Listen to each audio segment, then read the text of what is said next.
Hello and welcome to Let'sTok podcast. Before we begin our today's exciting episode, one request here. And I would say in YouTube specifically, I'm going through some of the analytics here, and I see that more than 80% of the viewers are not subscribing the channel. I know a lot of people would be looking into, there are so many channels already there. So if you like the content, if you like our conversations, and at the same time, if you think that listening or viewing this podcast makes you think in a certain way and take some decisions, please consider subscribing. So today's episode is, I would say, entertaining for some, I would say some thought provoking, and also some of the considerations which maybe you might not have considered in your life. I'm talking about artificial intelligence. You have seen a lot of information here in terms of consuming the content, in terms of plethora of websites having these artificial intelligence powered, which are transforming our lives in different ways, which has never seen in the past, or at least we have seen in movies. And we didn't even think at that time that it comes to a fruition into a certain format. And that's what we are trying to unwrap in our conversation today. Is artificial intelligence is really a boon or a bane or somewhere in between? Are we trying to make our humanity or human race to a next level with the help of artificial intelligence, or its next step to a doomsday? Again, I'm not trying to be a dramatic here, but there are people on different side of the fence who have their different perspective. And today, uh, we are going to discuss, and the first time ever on Let's Talk podcast, three panelists here who have their views about artificial intelligence, because the businesses, the area of expertise they have working at this moment, artificial intelligence is definitely a integral part of their life, their professional and their personal life as well. So, first of all, let me bring them onto the stream here one by one. And if you see some of the familiar faces, obviously you can see there some, and I would say all these distinguished guests here are, we already had some conversations in the past. So I'll start without any order, just the way I'm looking at. Sukumar Rajagopal, he's a CEO of Tiny Magic, and he has already held a lot of senior positions in the past on different companies, and right now he's also running a startup to transform business, and also which is very much into teaching and mentorship. And obviously, I'm not may not be paraphrasing right when we are discussing with him. Definitely, he can explain a bit more. And his colleague Kumaran Anandan, he's also a CTO in Tiny Magic. We have some conversations about habit behaviors and technologies in the past, and ideas as well in our previous episode. And he also shared a lot of wisdom. One of the things which I forgot about, Sukumar, is the storytelling approach and how it connects to the human. Because back in the day when no technology was there, most of us were sitting across the bonfire, listening to our elders about the stories, which obviously is no more the case. We have transformed. But now, how exactly that transformation goes through in the world of artificial intelligence? For Kumran, obviously, it would be something about habit, behaviors, technologies. Obviously, we are in the social revolution, as we say, but how far we can stretch that? And coming to Nagaraja Srivatsan, or in short, Sri, he is obviously he's also running a startup, if I'm correct, and he held a lot of, I think, a few of the senior positions as well. in the healthcare industry, and I would be curious about his take in the artificial intelligence. We know that in healthcare as well, there are a lot of development and how we can transform people's life. Not even life; it's a matter of life and death when we talk about healthcare. So we will try to unwrap that as well. So, gentlemen, uh, thank you so much for accepting my request and coming onto the show. Thank you. So, Cool. Yes, sir.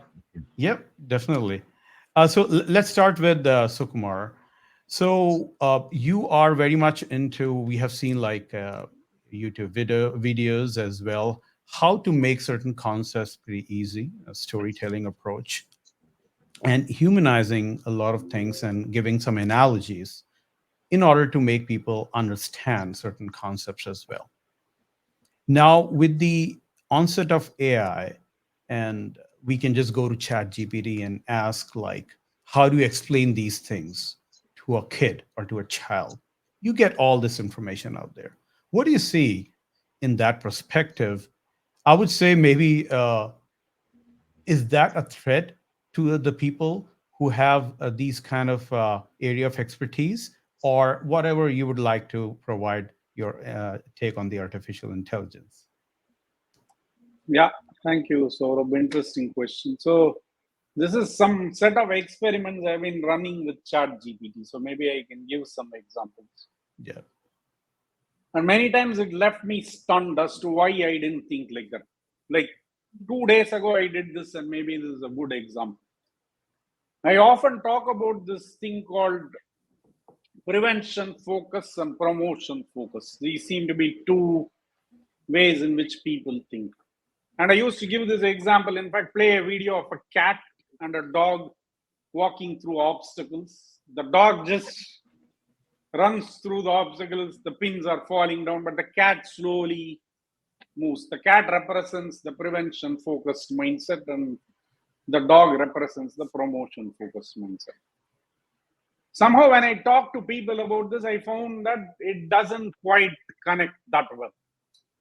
Right. So, a couple of days ago, I asked ChatGPT, how will you explain this concept to a teenager? And brilliantly enough, it said, imagine a game of soccer. Imagine there is a striker and there is a goalkeeper. The striker is striking the ball, the goalkeeper's job is to defend the goal. So the goalkeeper is the prevention focused mindset, and the striker is the promotion focused mindset, which is looking for the opportunity to score the goal. The goalkeeper is looking for the opportunity to prevent the goal from being taken. I was like, how come I didn't think of this metaphor before? Now I explained this to a few people. They got that much more easily than my cat and dog example. Now, this metaphorical thing, I have now run several experiments on ChatGPT, and almost every time it comes up with a brilliant metaphor. So I can keep going on and on. I'll request the stalwarts on this call also to give some examples. So this I see is a fantastic capability that ChatGPT has.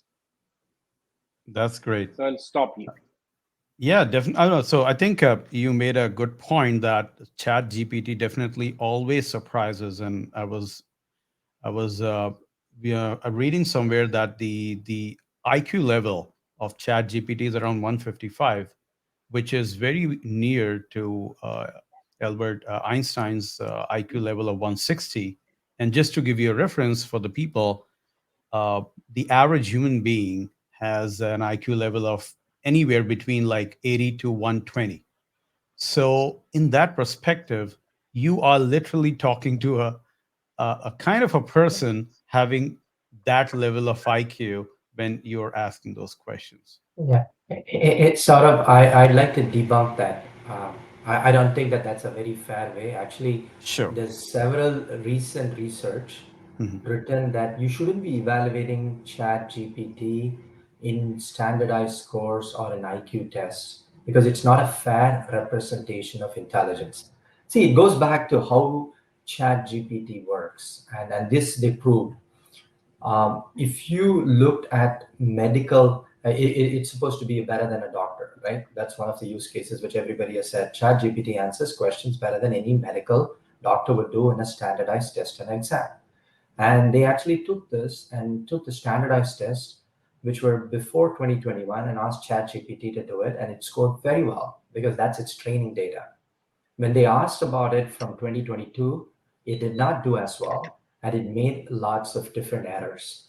And the reason I bring this thing up is this is the fallacy and the hypothesis in the market right now, where we are all trying to compare this to human type of tests.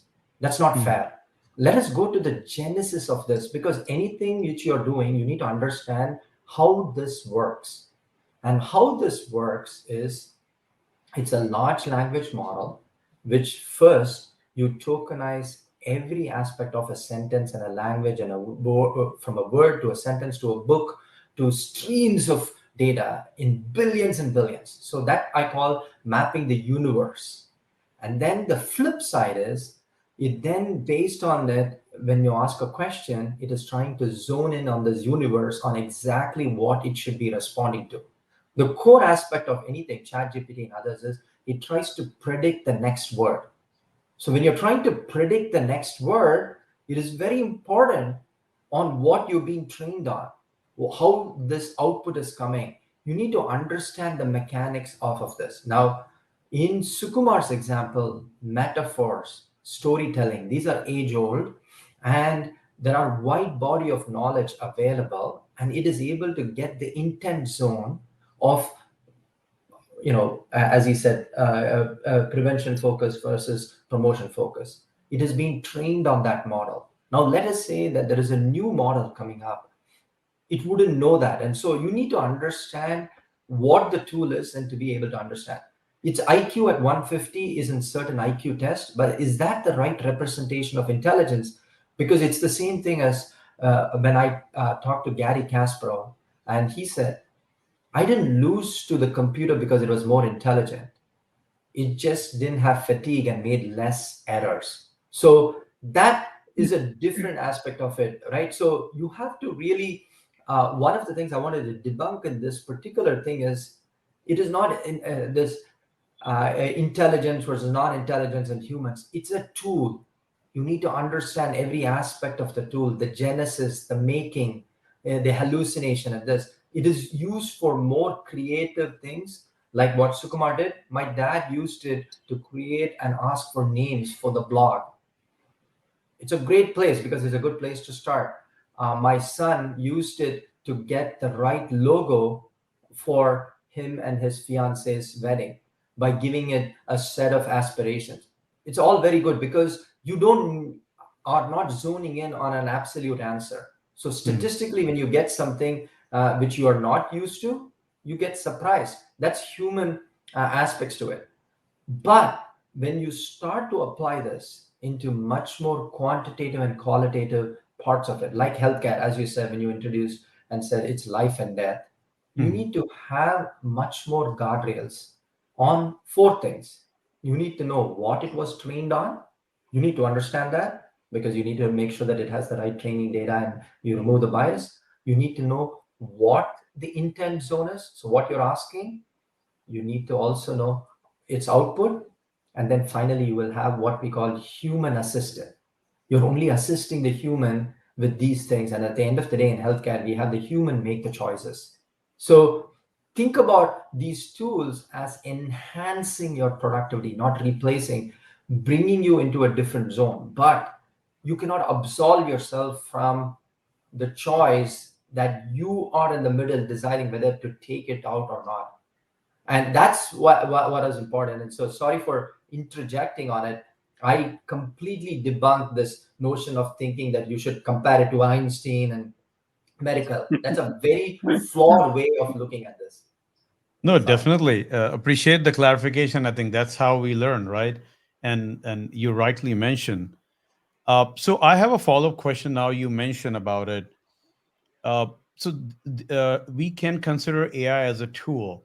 However, there are some notions in the industry people who recently, for example, I think Mo Godat, who used to be working in Google X, and I think Jeffrey, who also left, Jeffrey Hipton, I guess, who Hinton, yeah. Hinton, yeah, sorry.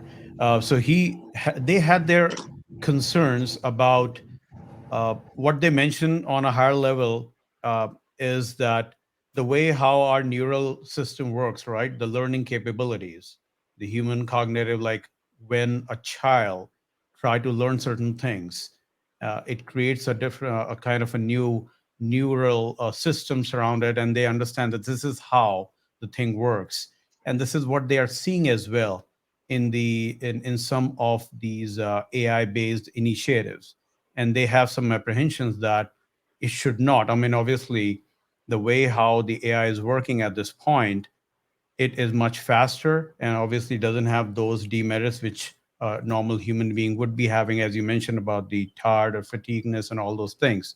So, how would you see that what would be the right step to have a strike a right balance? Because anything new, as a human tendency, there would be a fear factor as well that it should not overpower the humanity.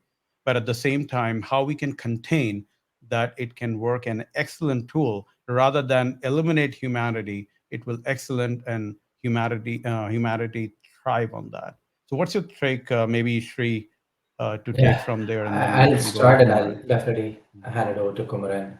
Yeah. I don't think you can fear. See, again, Mm. this whole spirit of it learning. I'll give you a very simple example. So, if you ask ChatGPT or any large language model to give an answer and then explain how it gets the answer, there's a high probability that it will hallucinate.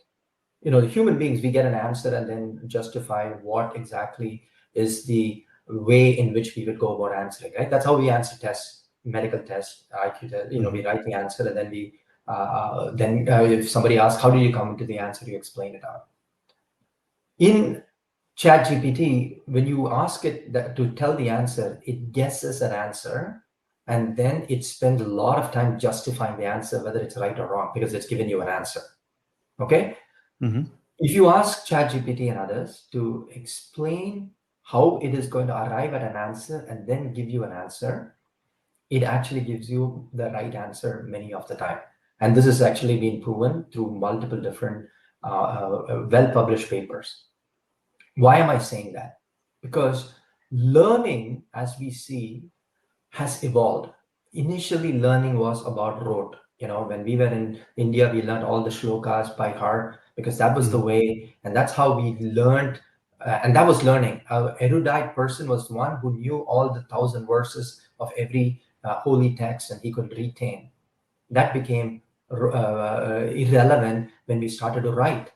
And then when writing in books came, it was more relevant to find where that information was, which book. And so the learning was about knowing which content, where to go, how to seek. Then history got better. We got search and things evolved.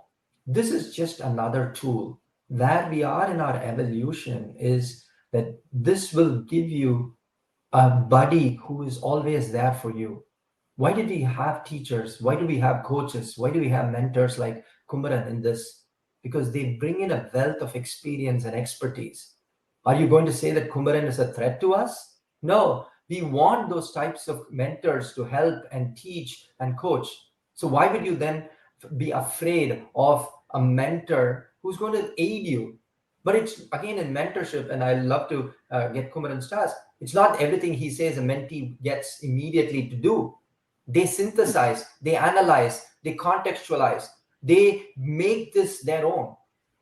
So why would you do any different? Why would you treat this as something like it's God's answer? We're Mm. intelligent. The intelligence of the human being is to discern different facts and make the right choices for themselves. Those who blindly follow, as we have seen in the world, lead to blind results. And that doesn't matter if ChatGPT is there or not. Social media leads to blind following. We've had blind following in many places where we've propagated wrong things. But the human mind and intelligence is defined by discerning right and wrong. And therefore, I always say this is human assisted tools, not human replacement tools. But over to you, Kumaran. I'd love to get your perspective on that. Sure. I had some thoughts on the first thing, right? Yes. Is human intelligence weakening or strengthening? I'll Yes. start with a Mhm. medical metaphor itself, right? Has antibiotics made us stronger or weaker? Hmm. Okay. I personally think it's made us weaker as human beings, right? Our resistance to fight things has actually come down. Now, has that made human society weaker? Well, not Yeah. exactly. Now Yeah. we are able to do more things and better things because the life expectancy is more, you have more people, you have more productivity, you have longevity. A lot of other people get to exhibit a lot of things. So it's a kind of Zen kind of an answer. Yes, it weakens. No, it doesn't weaken. Hmm. Okay. So I think we got to get to that. I think one of my teachers said, your ability to tell how something is right or how something is wrong is very good intelligence, but your wisdom is your ability to say when the right thing is wrong and when the wrong thing is right. So it's important for us to be wise. So I was just thinking of this, right? I've got this Powerful. pen here, okay, and I'm going to take this refill from it, okay, and I'm going to do something, and let me just dig my ears really Hmm. well, okay? I'm sure all of you had cringed by now, okay? And you're wondering, what the hell are you doing? Okay. Now, the point is, Hmm. that's not the purpose of the refill. Of course, I can use it for digging my ears. Hmm. Who says no? Right? I can use a screwdriver to puncture somebody's stomach. Hmm. Yeah, of course, I can use it. Now, the wisdom comes in how are we going to use it, right? As Srivatsan was telling, one is like an assistance thing. And there's a big problem as engineers which we face. Uh, there is this concept of static complexity and dynamic complexity. Some other people use the word complicated versus complex systems, right? So, static complexity is, if I have to say, assembling a 100,000 part aeroplane with the instruction manual is static complexity. Okay. Making an ant go from one corner of the room to another corner of the room without touching it is dynamic complexity. It is extremely hard to accomplish the second thing. Halfway through the room, ant will say, no, I don't feel like going straight. I'm going to take left. Hmm. Okay. Or you keep sugar, it will take two touches to it and then say, no, I'm not interested. I want to take rest. Or it will take one U-turn and go. Hmm. Okay. So that's dynamic complexity stuff. I think initially what we are trying to do is uh, this refill in ear kind of thing. Take that AI knowledge and try to put it for what I call as deterministic systems. So question and answers, exams are deterministic systems where you're trying to evaluate multiple choice questions, answer to two or three, where the answer is already determined. You're just verifying whether it is done or not.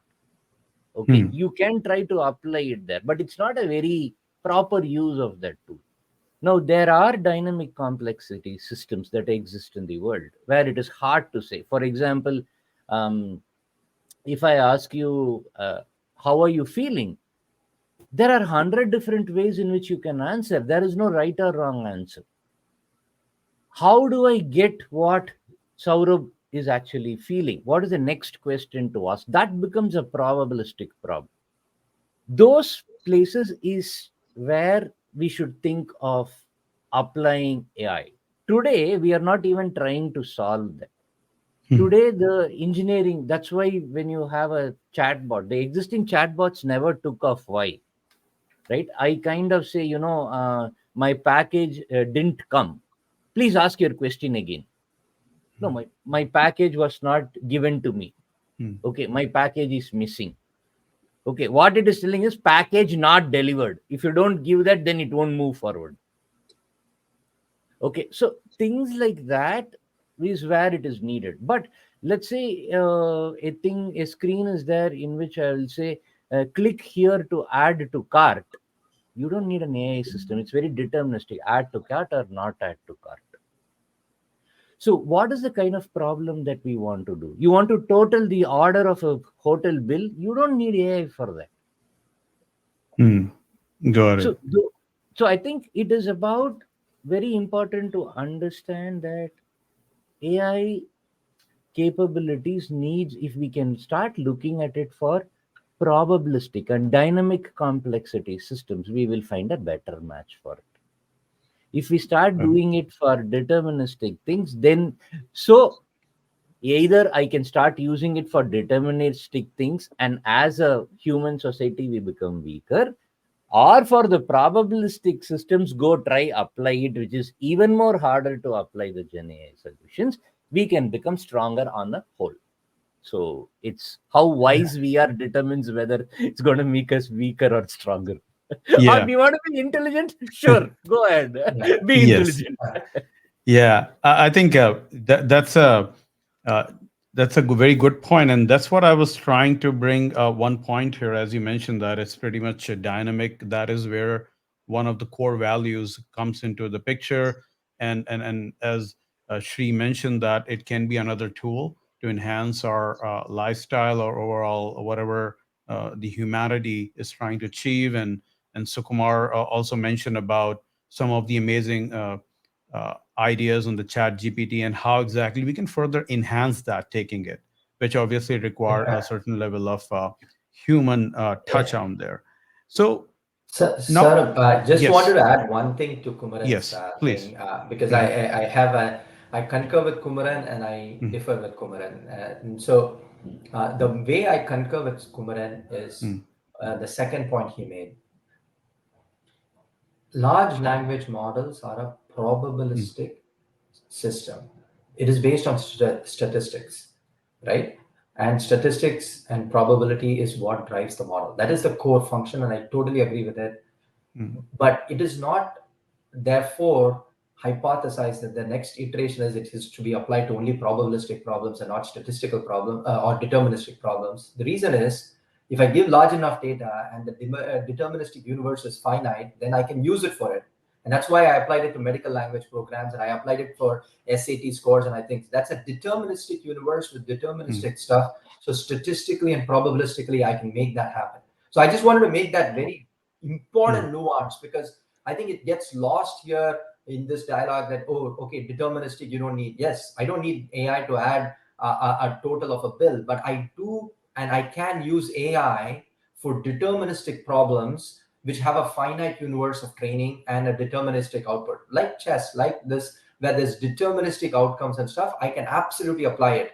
The other thing is to know, which Kumaran made a very important point, but it's probabilistic in nature, which means that at Hmm. any point in time, there is a probability of false positive. There is a probability that in the universe, there is one instance, like we saw in the Avengers, where a scenario will only work for the best of the Avengers, and every other scenario, it won't work. That is what a probabilistic outcome is. And so I just wanted to make this very important point, because I don't want anybody to take it out that you can't apply it to deterministic problems. We actually Hmm. want to get a deterministic universe of content and training to apply it to deterministic problems.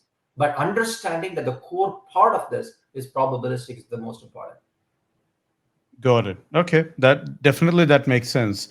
And and coming back to some of the things around AI is the AI and a human. Obviously, we discuss about how it should work and how exactly we can perceive it around that perspective.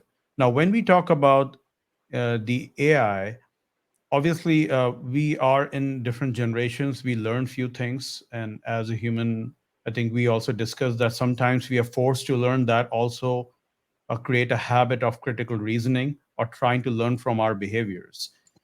Now, in the era of AI, where you can just type something and you can get the answers quickly, what do you think? What would be the impact on our reasoning, asking right questions, or those critical reasoning? Because now we are getting that instant noodle kind of output. So we are not kind of exploring much. So do you think that would be impacted, or there is a different take or a way of looking at it? And I can start with anyone who would like to go first. It's so open now.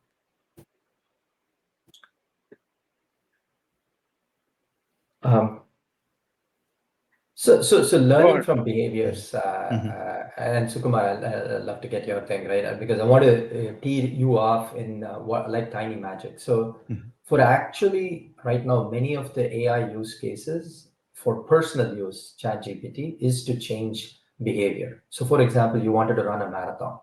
You can go and ask ChatGPT, hey, tell me all the steps I need to do to get to run a marathon. It'll tell you that. Tell me with OpenAI format, you can say, set me a reminder in Google Calendar. Put this with a trainer. Make this thing a habit. And as Sukumar talks about tiny habit, the habit which is relevant to what you do, you can tailor it to every time after I brush my teeth. Get me to my marathon training, and then it'll do week 1, week 2. It can track you and driving you. So behavioral changes are part of human experiences. This becomes an aid and a tool and an assistant. Previously, you would go to a physical trainer who would do this calendar, the schedule, the plan, the follow-up. Now you have a buddy who can help you do this type of behavior. So that's just in how you use this to change your behavior. But you asked a much more meta question around, will this make us lazy? Will this, given this answer, you said instant noodle. Again, what are you using the instant noodle for? If the instant noodle is, if your job is to answer a question and it gives you an instant noodle, which previously it took 20 minutes and now you can answer in 2, then it goes back to the first question you asked. Let's use the next 28 minutes to do something more productive. Why are we doing the 30-minute activity all the time and then saying that that's work, that is hard work, and that is intelligence? That's not. Kumaran defined it. Intelligence and being wise is not keeping on doing the static thing, right? You want to be doing other and better things. So why would you not do it? And this is what I told. Before Uber came, you went to a corner and hailed a taxi. Why are you not doing it right now? Because you wasted 20 minutes. Now you're using the 20 minutes to do other productive things, maybe watching Netflix and binge watching. That's up to you, or learning a new habit, or doing a marathon. But that Yes. 28 minutes, what you do is up to you. So you want to be, Yeah. No, I think, sorry to interject. I mean, please. obviously, that productivity is totally understandable.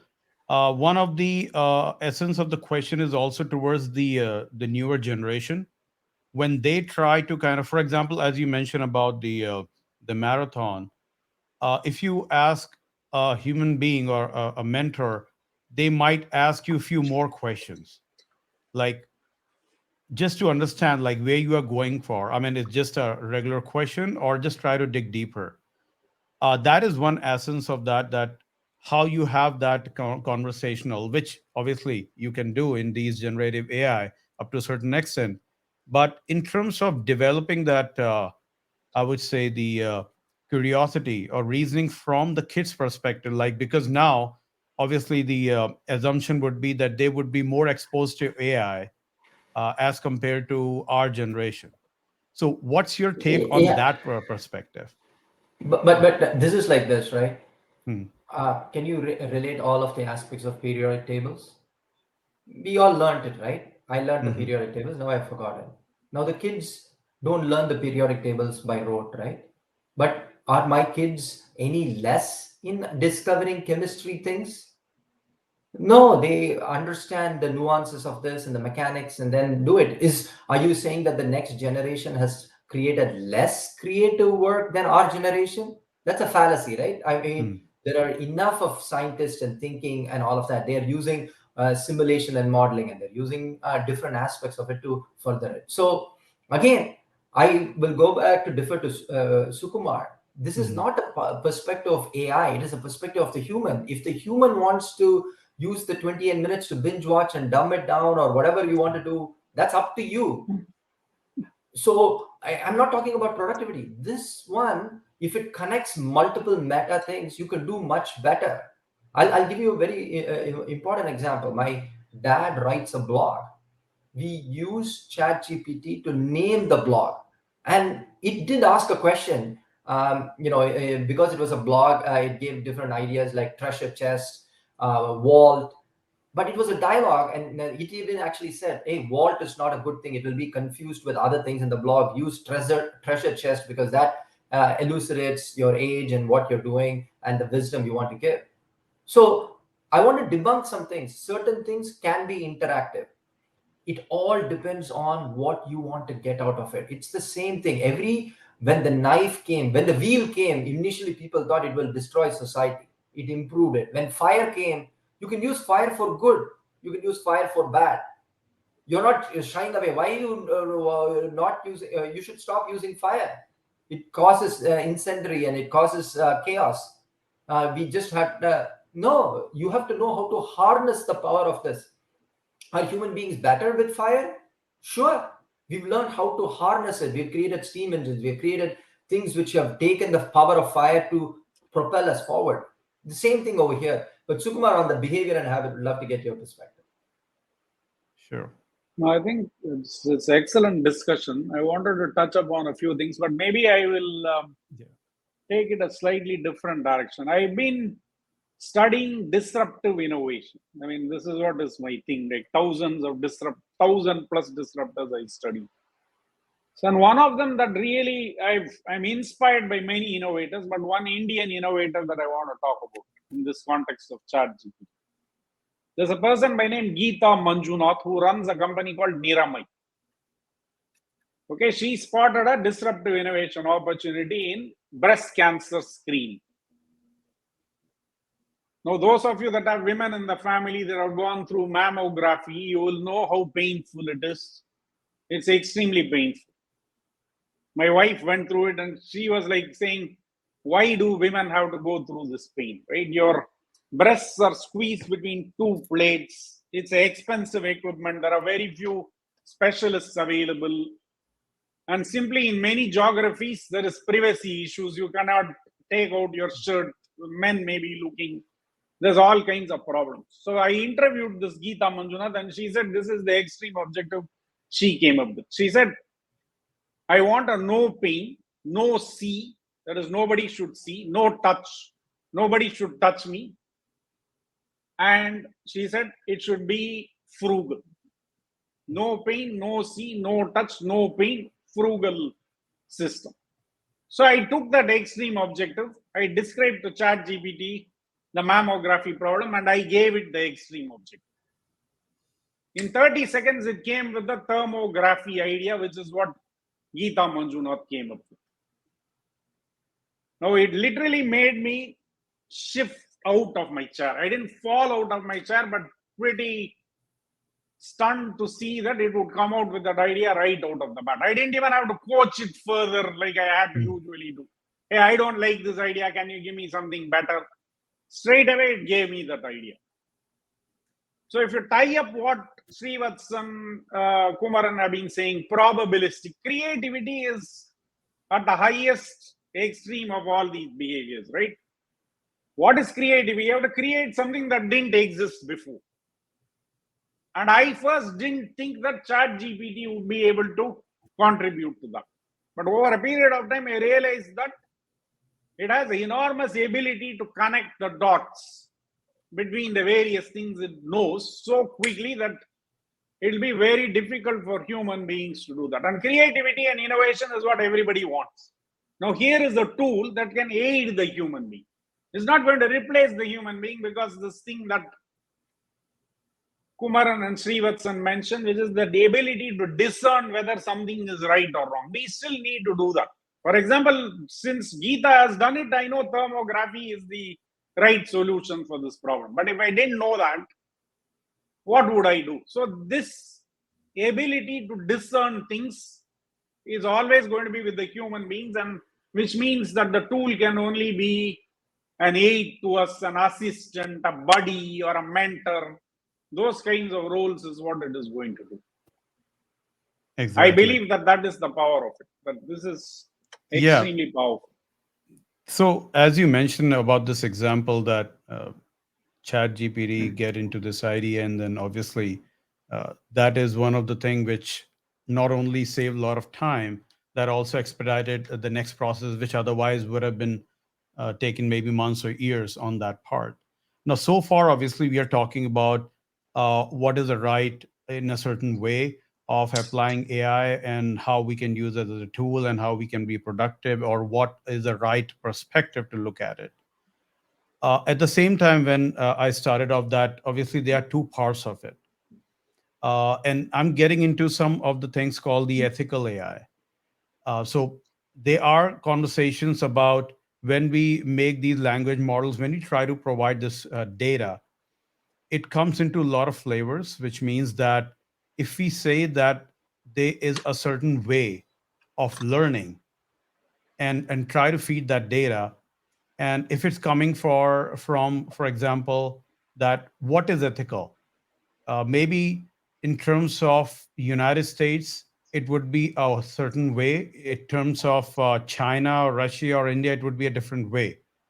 So when we try to I would say educate or try to fine tune these AI models, how we can make it ethical in a way that everyone thinks alike. Because if you get ask something and it gives you output which is totally against a certain area of expertise or country or a lot of geopolitical issues as well, how exactly we can confront that? So what's gentlemen your perspective about the ethical AI part of the conversation here?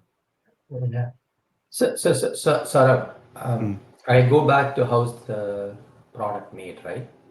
So where do all these ethical issues come? First goes into the training data. You Hmm. have a lot of bias in the training data. There's not this, you may have it based on Western culture versus Eastern culture. You may have certain repositories. So you need to verify where and how you get to train these models. The second part of it is what you talked about is, and every model and every company is doing it, is how do I do reinforced learning from a human? When it gives you an output, what is appropriate and not appropriate? Even among humans, even in the US, you have the blues and the reds, you have the Hmm. lefts and the rights, and across the world. So there's no one right answer. When you said what is the universal right answer, I'm sorry, with 8 billion people, there is no one right answer. There's 8 billion answers which are right for 8 billion people, right? So they each take and discern that, because if you try and force it, but what people do is to put norms around it. That's why it's very important to have that human in the middle and reinforced learning. So ethical AI is a very big thing. We've actually written quite a bit around how you need to create within each of the organizations an ethics board. How do you need to sample the input, which is the data which is getting trained? How you sample the model, how the model and model building, and then how do you sample the output? And for each of this, there are going to be newer and newer jobs going on. So, for example, with a lot of these copyright violations, which is part of the ethical thing, because people trained on content which is not, there's going to be a new role called the data archaeologist. You're going to really look at a model and saying, what data was it really trained on? And model building and model verification, that's a huge new area everybody is going after, to look at how ethically the model is, what the things are. And similarly, model output. You will no longer have quality engineers, you will have model output engineers who will be verifying the output of the model and saying, hey, this is ethically fine, or meets the sentiment. If it is a B2C, or if it is a healthcare, it will tell you what the output is and whether it's fair. And if it's a mortgage approval process, it will tell you whether you're being biased or not. So there are going to be a whole lot of roles coming in, but one needs to understand how the whole thing is baked and how you put these new guardrails around it. It's the same thing, right? Fire by itself will create quite a bit of carnage, but you put guardrails, fire suppressants, you put together firemen, you train people. Every house has an extinguisher. Why do you do that? Because in the eventuality that is something out of control, you can have suppressants to make that happen. So So that's how ethical AI happens. So Go ahead. basically, you're saying that a timely AI regulation has to be in place to ensure that because obviously it's all about the data. So you can feed in the data and it can give you those kind of output. So the regulation part of it, is that something, how exactly that can be achieved? Because I mean, in the capitalist world, you have different organizations who have a lot of data. And as you mentioned that they have their internal teams and committee to kind of find out what is ethical or not. From the outsider, and again, I'm trying to be a devil's advocate, try to think from the other side perspective, is that how do I trust that what you are giving me is the right content? So is that regulation is in the picture? I think in healthcare would be pretty one of the first frontiers to get all those things figured out. What's your perspective? And then we can go Yeah. to Kumar So, and so, discuss. so the FDA and Mm, several regulatory agencies are absolutely mandating the use of AI and AI models and large language mm, models, and there is quite a bit of regulation which are going on. Recently, FDA put out an AI guidelines which it asked for industry to give feedback and output, and it covers all areas of model building, model transparency, explainability. How does how do you make sure that the model performs in an appropriate way? So there is absolutely regulation is one part of it. The mhm, other part is self-governance. In many a time in this world of the future, people who don't self-regulate and establish themselves as a brand which is ethical will lose customers, lose people from doing it. There is a hypothesis that there would be a similar thing to Better Business Bureau, some third party looking at all of these different model and model outputs and saying, hey, this is an A plus trusted source, this is a C minus, and people aspiring to get it. So I think society at large, once we know that there is a problem, we will then start to assess the quality of each of this. Similar to the credit market, where some have Moody's AAA rating, where you go and put your money on, and some which are only C grade, and you're taking a risk. So the way I think I want to lead this discussion is using any tool has risks. To mitigate risks, you need to have a risk mitigation framework. One is the process of how things are done. You need to know how it is built. I told you that. The training, the model, the output. Then you have to then look at how do you assess each of these risks so that you can mitigate them. Do you have mitigational strategies or not? And most organizations who want to be in this space are going to start to put the guardrails. And governments are also going to put AI regulations to support the consumer. So there's going to be a healthy balance of a little bit of a Wild West attitude with control and governance to kind of mitigate it, whether it's self governed or regulatorily driven by regulations. okay. Kumaran, Sukumar, over to you. So just to add that, so obviously we are talking about the as Shri mentioned about the governance and data models. Uh, if I try to zoom out a bit on the consumer level, from that perspective, obviously the way how human works is what they see and they listen, they try to believe in that perspective as well. So piggybacking on what Shri mentioned about having some regulations and try to understand those things from the administrative side of the house. What's your take on when you talk AI to the people who are curious, but they do not have that technical thing? They are just consumers, basically. I think it's same both for the AI and the consumers, right? I know what I don't know, so let me talk about that. Okay, so for example, I think in engineering solutions that we pretty much know how to handle the risk, what is the risk, and what is the mitigation for that. Now, let's just take a simple thing like a system is there which is going to suggest something to eat for a person depending on the context. Okay, it's a hot, sunny afternoon, and I am in New York. Now, it recommends beer and pork to me. It's extremely offending to a set of people. Mm.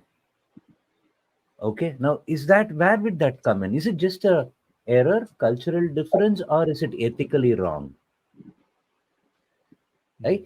We are not equipped to handle this. Yeah. The first thing we have to be clear is, hey, we are not equipped to handle this. In the previous thing, I could actually say these are the 5 inputs.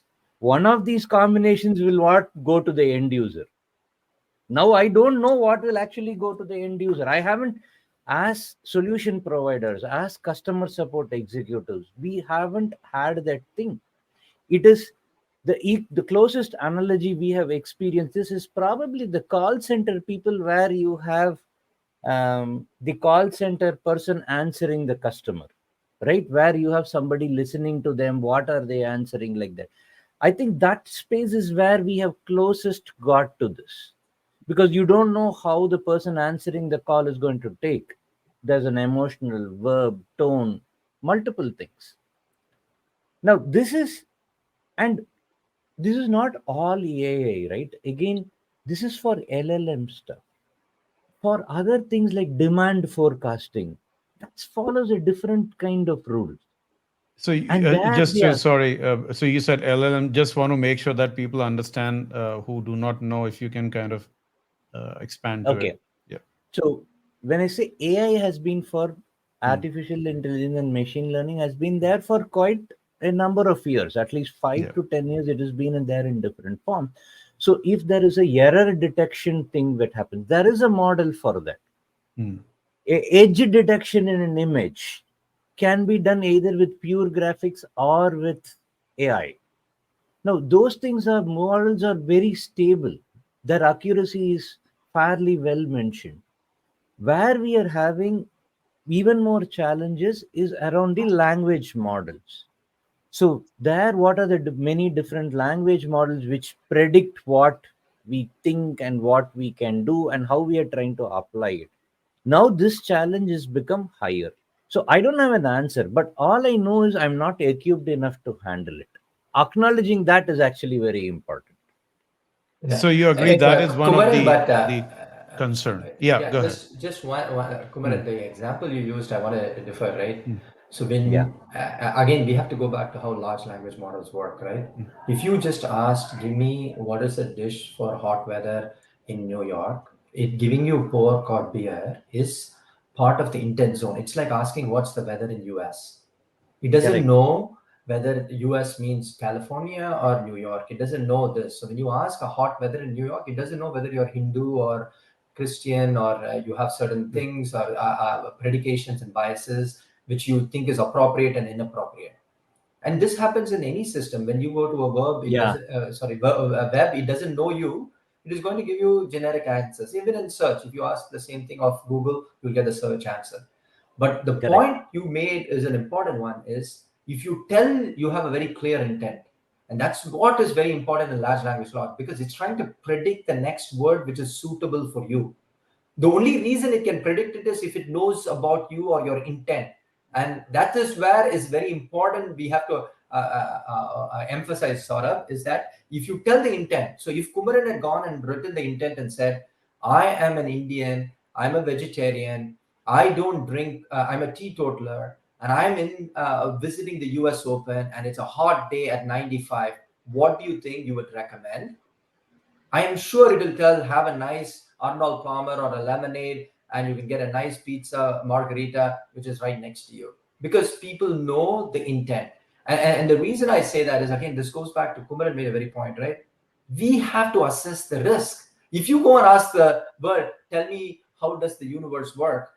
You can get all kinds of answers. But if you be more relevant and specific, then you can get the right answer. And the reason why I say this is the intelligence is in the experiments. So you can conduct an experiment in chemistry, but the more you can be very prescriptive about all the different things which you do, the control nature of the experiment, the better results you have.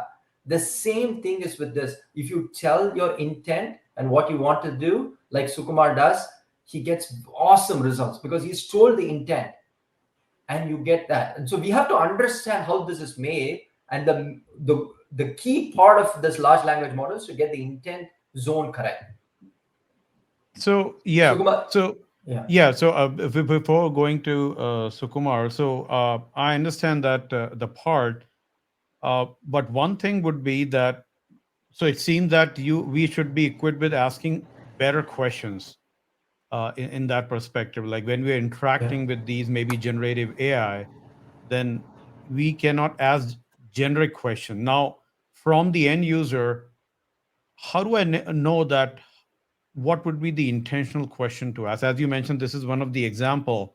So I think in that perspective, don't you think that the AI also should ask some questions to help them a direction that are you looking for a non-vegetarian or vegetarian, or some questions to make it more interactive instead of assuming and giving some answers which may not be appropriate to them. And In maybe that search, when you ask, no, when Hmm. you ask search, see, it's Hmm. like, is it a two-way system or one-way system? You can, of course, make it a two-way system and put the guardrails around asking that, right? Not all applications are a two-way system, right? What I mean by that is it's not an interactive. You just ask questions and it's giving you answers. The more context you give, why do you think we have cookies and all of this? The web is trying to understand who you are so that it can personalize its answers and responses to it. So the more anything knows about you, the more it's going to get you a more contextual answer. But if you don't tell you're a vegetarian, I mean, today I go to a server and I don't tell him I'm a vegetarian, I'm going to get chicken nuggets because that's the most popular dish. So it's the same thing. If you don't tell your intent, how do you expect to get the right response? That's great. Yeah. So, Sukumar, what's your perspective on the intent and the response part? I think, Chad, let's say I don't know. Let's take Kumaran's example again and go back and think. And I don't know the answer. Let's say you're selling an app that gives you food recommendations for a given situation. And let's say that the user did not ask to your question, Saurabh. The user merely asked. They did not clarify the intent. They merely asked, like Kumaran asked, tell me, I'm hot, I need something. And it says beer and pork. Would the company be liable for that answer if that, I don't know, like, would somebody sue that company saying, how can you give this answer? Like, so I don't know. Like, for example, I went to, I don't know how to put this in a public forum, but I went to the chat GPT and I said, I hate this person X. I won't name who that person X is. It immediately gave some response. Why do you think like that? Something, it entered into some conversation with me. Now, because it is chat GPT, I don't know, like Google also, like Srivatsan said, I went and searched, it will give some answer. I hate X, it will give some answer. Now, the question is, if you're a corporate company provisioning a service like that, would you be held liable? I don't know. Like, I go. If you are, you have to put the guardrails. That's where the risk comes. I agree. But if you are liable, then you put the risk. Responsibility lie. But isn't that social media is also a kind of doing that? Because obviously, when you see, I mean, social media and all these platforms are already using AI. What you see, they start giving that, which obviously a lot of people then start to making an opinion. For example, if I just ask my dad, he said that this is what I'm getting continuously, which means that X party is better than Y, and they don't know that they have information, but that is not a complete information. So, in that perspective, what's your take about the responsibility? Because again, you ask questions, you get the response. Liabilities, again, in the global view, there are different ways of looking at it, and social media, we can see that how exactly the things have been done. And obviously you can just say I consent and all and everything in the fine print, but getting to that again, from the consumer perspective, what you think would be, what kind of guardrails, if you are in that AI world and you say that you have all these data models or the data, and you have to create some app based on your sector you're working with, what are the key things you would like to look into to make it, as we discuss about, it should be ethical, it should be responsible, and obviously it will help to give as much as right information through the data, which is again being ethical. And I don't know how to respond, like what would be the ethical means to different people, but I would like to know that if you have pondered around those ideas.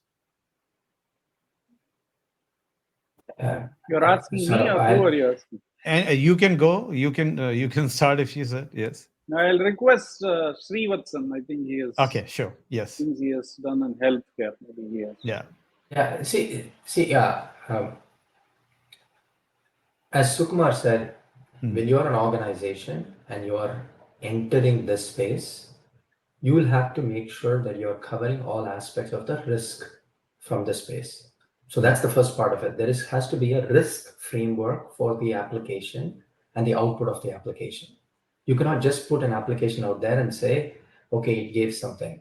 That happened when Microsoft did its first chatbot. It put it out there, and 24 hours it had to take it down because it learned a whole bunch of things. Now it's improved.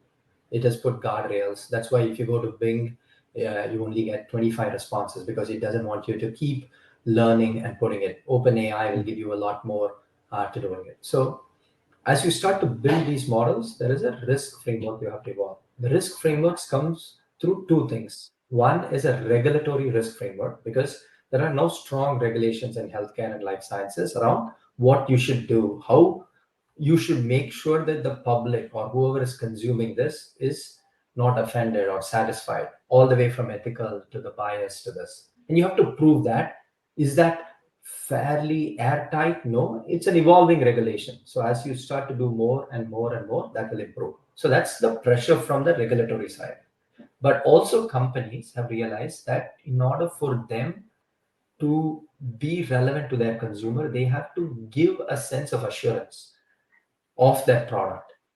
And therefore, they are putting in lots of guardrails to do that. Now, some will put more guardrails and I'll be more ethical. Some will be putting less guardrails because, as I said, the guardrails come from a human reinforced learning.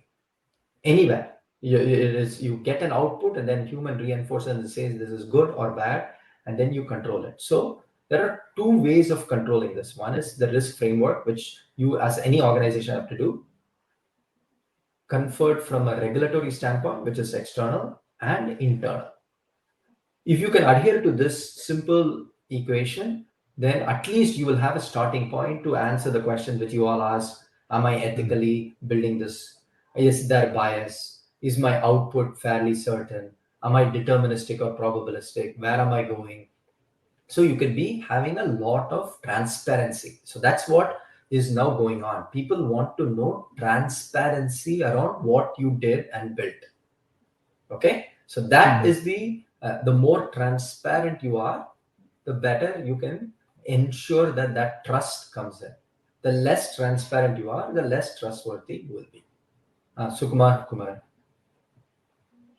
Yeah, Kumaran, let's ask Kumaran. No, I think that's. I don't have too much of specifics around guardrails, but I would, as of now, I would go with what Shri says. Yeah. So it's like Yeah, trustworthiness and what do you say, that the data, obviously the regulation and trustworthiness has to be, because companies can say that we have all the trustworthy data, but then it has to be gone through some regulatory measures to ensure that what they are saying is really the case. Yes, Sukumar. No, I was just going to add to that. Like with the thing that we have struggled with AI is this explainability. How did it actually arrive at a particular decision? Let's say somebody applied for a loan, I rejected them. Maybe, so if that's not explained, some bias could be there, right? These are all issues that AI people are grappling with. Like you might have heard this famous case of what was being called as the racist soap dispenser, right? It refused to deliver soap to people who are colored because their training sample had only white people. So things, I think Sri alluded to this early on, like your data itself was biased. So that's one. And then if you had maybe explainability, maybe you would know, right? So how did you make this loan decision? So these are all things that people are looking into in the area of responsibility. So transparency, explainability, trust. Is your data biased? What risks? There could be this food example that Kumaran gave is more a societal norm, right? I don't give taboo food to people who don't eat that food, knowing fully well that they belong to that whatever food preference, right? So I think those are also part of this whole framework, I think. Not just regulatory risks, maybe societal norms and things. Yes, And Sukumar, you hit upon it, right? Using the pork framework. If the app was just to give recommendations, then it's okay to give a pork and beer. But if the app was ordering it through Uber Eats and then delivering it to you, then it would ask you a lot more questions around, hey, is this right food or whatever? And that could be part of what we call the output reinforcement, right? And again, in both the examples, one, the output is acceptable. The other one is output is curated to make sure that the acceptability is much more, because one has a revenue transaction, one has just a output transaction. So on the first one, yeah, it offended Kumaran, but then if he asked better questions, he would have got a better recommendation. But in the second one, absolutely, if Kumaran got an order from Uber Eats with pork and beer, he's going to reject it and he's going to complain. And so they'll guardrail it because there's much more of a revenue. That goes back to the risk framework, right? So the risk of the first response was less. The risk of the second response is more because there's a revenue, reputation impact, and therefore you put in more guardrails. So Sukumar said it very appropriately. What are you using this for? Defines all of the guardrails of what you would want to put around it. Yeah, very nice. Good discussion. yes, definitely. So we are going towards the end of this. I would like to get some thoughts. I know we have touched upon, but the people who are just may not be too much in technology or from that perspective. Sometimes, I mean, one of the top questions people ask, like about AI can do a lot of things which may not be right. For example, writing a book, or taking someone's voice, right, and then create a whole song around it, the entertainment side of the house, and some of the things about plagiarism, and try to those kind of situations. What's your I would say, suggestions when people raise concerns about these, where we are using AI for entertainment, and which is not right. Like you can see, even I think some of the places you can have a concert with that, the whole, what do you say, the hologram, I guess. You can have the person standing and perform live, so you can see the person, even he's not the real one, and even you can listen to his or her voice, and you have a whole new song created by AI.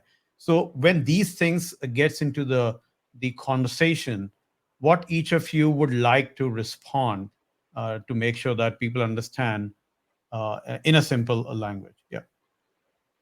Sri says yes to leave. Maybe we can ask him to quickly Yes. change. Yeah. Is this going to go longer? Because No, I that's think what. we are just about to, and yeah, I know you might have to, yeah, jump on. Yeah. So again, I'm a strong proponent of supporting copyright and copyright definitions. But we're in a very complex world. We create memes about things which we don't have copyright, and we share on social media, and we all have fun about it. Mm. It only gets big when the memes become, downloaded for 2 million or 1 million, and then suddenly that becomes the norm, and again goes back to the copyright. So strong supporter of copyright, right? Copyright protection is important, creativity and what you create. But if you have a hologram and you're doing AI content which came out, again, it goes back to what did you train that content on? How did it become creative? If it is on public domain, then that is fine. If it is copyrighted, then you have to have an ability to remove it. Those are kind of the gray areas which are going on. It goes back to, again, how do you fundamentally train these things? What is the source? How do you know what the source is? Can you be transparent about it? And then if you're transparent about it, then how can you go about talking about it? So right now there's 3 or 4 lawsuits already where somebody has said that ChatGPT and others trained themselves on the source of the material, and that becomes quite complex, because did they train it on the source of the material, or did they train it on the cliff notes of the material? And what has copyright protection? Do you have copyright protection about your content? Of course. What about the review written about your content? What if I took every reviews in the newspaper about a movie and then trained the content? Am I violating the movie's copyright or stuff? So there's a lot of gray areas which are going to evolve around where you define copyright and what it is. Many people have started to say the reason why we have a big issue in Hollywood is they're saying digital avatars of human people cannot be created.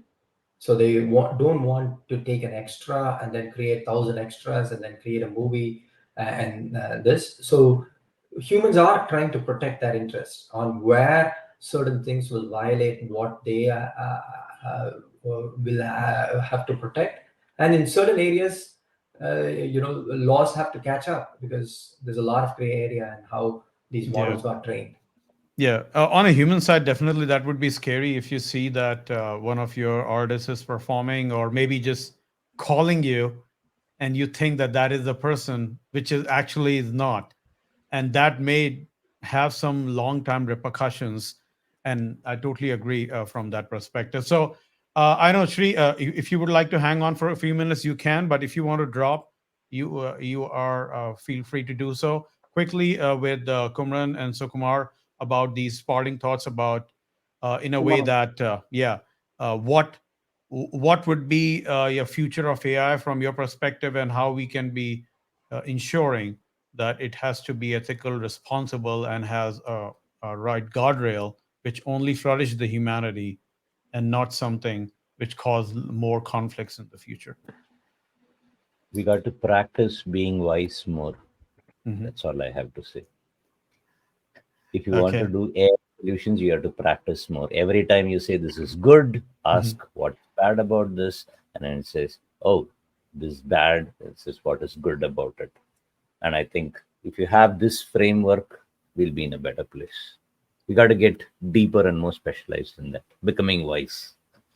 Yeah, obviously we can, but in the world it's not.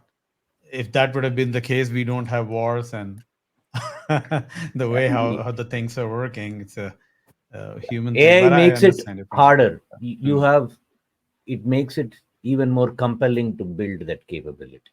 Yes, yes. Cool. So, Kumar, any parting thoughts? So I haven't thought a great deal, but I had this question, right? So copyright law is already there, right? What the companies did is an unintended use of that copyrighted material. So they should have sought permission from the creator saying, hey, I am using it now in this different way for which the rights are not automatically given. You have to buy it or something like that. So if you've trained your content off of copyright content to make AI out of it, which is not the intended use of it. So maybe the laws already existed and maybe they just had to follow it. Yeah. Yeah, there are some new laws that need to be created, but this seems like an issue where they didn't follow the copyright law which already existed. So they But opened it's themselves up complex actually. lawsuit. It's I very was looking. complex, Sukumar. It's complex in the way that like there is some website in which paraphrase. Like you can literally copy things, they can change wordings, and then you have a new content. Then how do you kind of fight on that part? So yeah, that it would be interesting to see in future how the AI unfolds. So that being said, gentlemen, thank you so much for providing your insights. I think a lot of things we learn what is the right way. I think that is the one of the key takeaway is obviously there are a lot of scary part which obviously comes into the picture, the wrong things from AI. But in our conversation today, we really learned that what is the right way of thinking, what are certain examples, and how you can make AI as a part of your strength and not as a kind of a weakness or as a threat to the humanity. So that being said, thank you so much. And again, for coming in the show, and wish you all the best for your future endeavors. Thank you, Thanks, Saurabh. Saurabh. Thank you, Okay, Shri. thanks. Thank you, Kumar. Thank you. Yeah, thank you, gentlemen. Thanks. Thanks. Bye. Bye-bye. Thank you. Take care. Thank you, Sukumar.